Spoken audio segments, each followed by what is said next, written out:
Assalamualaikum warahmatullahi wabarakatuh. Salam sejahtera bagi kita semua. Salam guru penggerak. Tergerak, bergerak, menggerakkan. Tugas modul 12A61 demonstrasi kontekstual, nilai-nilai dan peran guru penggerak. Desi Dwi Sugianti SPD, CGP Angkatan 11 dari Kota Bekasi. Nilai-nilai guru penggerak yang pertama berpihak pada murid, yang kedua mandiri, yang ketiga reflektif, yang keempat kolaboratif, dan yang kelima inovatif. Peran-peran guru penggerak yang pertama menjadi pemimpin pembelajaran, yang kedua menjadi coach bagi guru lain, yang ketiga mendorong kolaborasi, yang keempat mewujudkan kepemimpinan murid student agency, dan yang kelima menggerakkan komunitas praktisi. Jika saya menjadi guru penggerak dan sudah berlangsung selama 3 tahun ke depan, yang pertama yang saya miliki adalah berpusat pada murid. 1. Selalu mengutamakan kepentingan murid dalam setiap kegiatan pembelajaran. 2. Guru hanya berperan sebagai fasilitator. Apakah itu berpihak pada murid? Saya ingin berbagi pengalaman mengenai bagaimana nilai berpihak pada murid yang telah membantu saya dalam melayani murid saya dengan lebih baik.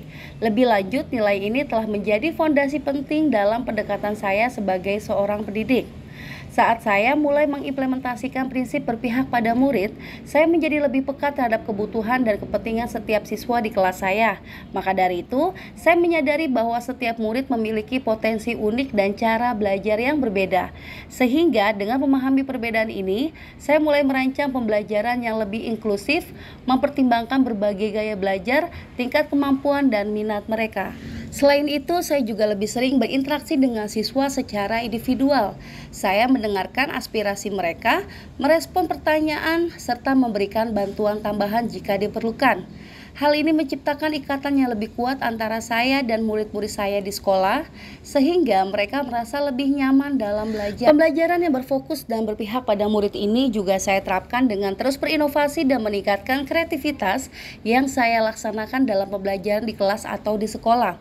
Tidak hanya menghadirkan pembelajaran yang menyenangkan, tetapi juga memastikan pembelajaran tersebut efektif dalam memfasilitasi anak-anak dalam mencapai tujuan belajarnya sesuai dengan gaya belajar mereka. Intinya, nilai berpihak pada murid telah mengubah cara saya mendekati pendidikan. Saya percaya bahwa dengan memprioritaskan kepentingan siswa, kita dapat menciptakan lingkungan belajar yang lebih inklusif, berdaya ungkit, dan bermakna bagi mereka.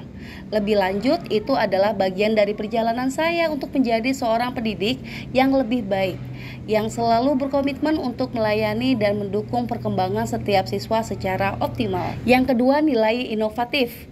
Inovatif, guru penggerak yang telah membantu saya dalam melayani murid saya dengan lebih baik. Seorang guru penggerak seharusnya dapat memunculkan sebuah inovasi, ide-ide kreatif yang efisien dan efektif. Lebih lanjut, tak lupa perlunya tanggap lingkungan dalam membuat sebuah inovasi tersebut. Hal ini dijadikan sebagai guru penggerak dapat dengan teliti membaca peluang lingkungan sekitar. Inovasi ini dapat diperoleh dari studi literatur yang disesuaikan dengan kebutuhan. 3. Reflektif. Hal yang saya lakukan untuk mencapai hal ini adalah mulai membiasakan diri sebagai guru dalam melakukan refleksi atas pembelajaran yang telah saya lakukan. Pembelajaran yang berpihak pada murid yang saya lakukan bertujuan untuk fokus pengembangan kepribadian, bakat, dan kemampuan mental dan fisik murid. Nilai ketiga adalah mandiri. Segala keputusan yang saya ambil didasari oleh semangat untuk memberdayakan diri serta memanfaatkan aset atau kekuatan yang ada untuk menyediakan suasana belajar dan proses pembelajaran yang positif serta berkualitas bagi murid saya. Menuntun anak-anak untuk bertumbuh dan berkembang sesuai dengan kodratnya. Sebab muridlah yang menjadi subjek pembelajaran, tugas guru adalah memfasilitasi, menuntun anak-anak menuju ke tercapaian tujuan pembelajaran dengan kesemangatan dan kebahagiaan. Yang keempat adalah nilai kolaboratif. Misalnya menjadi panitia di kepramukaan atau kursus mahir bersama guru-guru yang lain. Ini memberikan kesempatan untuk mengaitkan peran pembentukan kepemimpinan dengan lingkaran pengaruh. Bersama-sama juga dengan siswa berkolaborasi untuk membuat sebuah proyek penelitian sederhana untuk lomba. Ini juga merupakan peran kolaboratif. Mengembangkan metode pembelajaran yang relevan dengan keadaan siswa dan lokalitas budaya. Ini juga juga termasuk upaya inovasi yang tidak ada sebelumnya. Bagaimana dengan kegiatannya? Yang pertama, menjadi pemimpin pembelajaran, leadership. Yang kedua, merancang metode pembelajaran yang menyenangkan. Dan yang ketiga, membuat media ajar. Contohnya, menyisipkan ice breaking sebelum pembelajaran pada setiap proses pembelajaran. Di sini saya lakukan untuk membangun semangat dan konsentrasi di tengah-tengah pembelajaran. Saya selalu berusaha memberikan jenis-jenis ice breaking yang berbeda-beda sebagai trik saya dalam memusatkan perhatian murid. Dan yang kedua, melaksanakan pembelajaran yang melihat potensi yang ada pada lingkungan sekitar. Karena lingkungan di sekolahan mayoritas memiliki jiwa kesenian, maka saya selipkan beberapa tarian atau kesenian terkait pelestarian kebudayaan. Contohnya seperti tari Dodogeran Bekasi yang nantinya mengacu pada profil pelajar Pancasila pada dimensi kreatif. Kegiatan-kegiatan yang akan dilakukan, contohnya 1. Pelaksanaan kegiatan ekstrakurikuler di sekolah yang dapat mengasah sikap kolaboratif anak-anak, misalnya melalui kegiatan seni seperti teater atau seni lukis, seni tari. Anak-anak dapat belajar bekerja sama dalam menciptakan karya-karya bersama DSB. Yang kedua, guru membuat metode dan media pembelajaran yang variatif dalam pembelajaran untuk mewujudkan nilai inovatif serta mengintegrasikan teknologi dalam pembelajaran untuk meningkatkan keterlibatan siswa. Yang ketiga, membuat perencanaan dan evaluasi pembelajaran yang berpusat pada murid dengan membudayakan pelaksanaan penilaian awal pembelajaran dan refleksi setiap proses pembelajaran. Yang keempat, menciptakan kepemimpinan murid melalui pelaksanaan peringatan hari-hari besar di sekolah yang mendorong anak mewujudkan kepemimpinan melalui peran serta aktif mereka dalam berorganisasi baik di lingkungan intrasekolah maupun berorganisasi dalam lingkup kelasnya. Kelima, terlibat sebagai panitia diklat pramuka bersama guru-guru yang lain dalam memberikan kesempatan untuk mengaitkan peran pembentukan kepemimpinan dengan lingkaran pengaruh.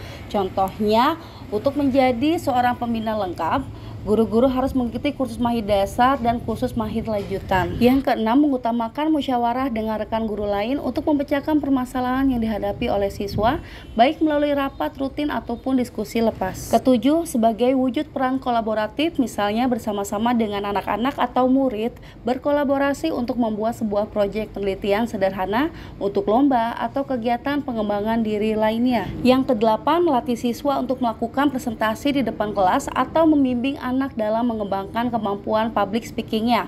Kegiatan sederhana ini melatih siswa untuk menjadi seorang pemimpin yang komunikatif dan berani berbicara di depan umum. Kesembilan, pembudayaan nilai-nilai baik dalam kegiatan rutin di sekolah seperti pelaksanaan upacara bendera, sholat zuhur berjamaah, serta pelaksanaan ibadah lainnya sesuai dengan setiap agama di sekolah. 10. Penerapan penutunan budi pekerti dan pembiasaan di sekolah, misalnya membangun karakter dan laku murid melalui pendidikan budi pekerti, mendorong sikap saling menghargai dan tolong-menolong di lingkungan sekolah, mengajarkan pentingnya toleransi dan kejujuran dalam interaksi sehari-hari, menumbuhkan rasa empati dan kepedulian terhadap sesama, membiasakan perilaku positif dan tanggung jawab dalam berbagai aktivitas.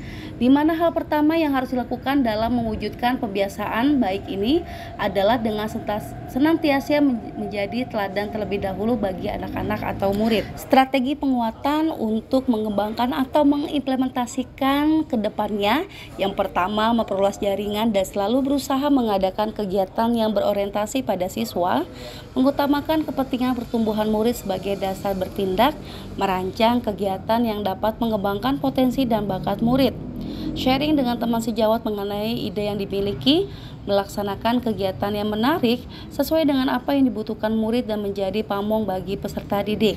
Ya, itulah rencana yang saya akan lakukan jika saya menjadi guru penggerak dan sudah berlangsung selama 3 tahun.